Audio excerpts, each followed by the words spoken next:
Hello' guys, আজি আহক গুৱাহাটীত কেনেকৈ বানপানী আছে, বানপানীখন চাওঁ। আৰু বানপানীত যি মানে এনেকুৱা অৱস্থা, যি ট্ৰাফিক হৈছে, বানপানী সৰু গাড়ী বাইক স্কুটি যাবই নোৱাৰা হৈছে। আহক আজি চাওঁ আমি ট্ৰেভেলাৰ সময় কেনে ফালি গৈছে। সকলোৰে পৰা ওলোৱা হৈছে বৰ্তমান সময়ছোৱাত, আৰু ইয়াত দেখিছে বৰষুণ।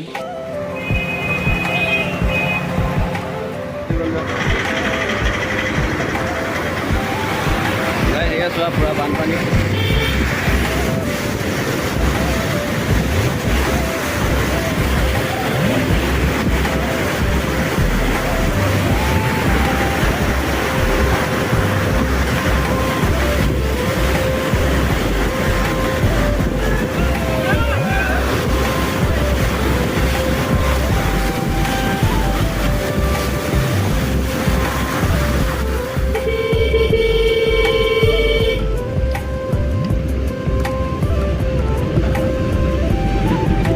চাওঁ যদি ভাল লাগিছে লাইক আৰু কমেণ্ট শ্বেয়াৰ কৰিব নাপাহৰিব, আৰু আগলৈ যাতে ভাল ভাল ভিডিঅ' দিব পাৰোঁ আপোনালোক।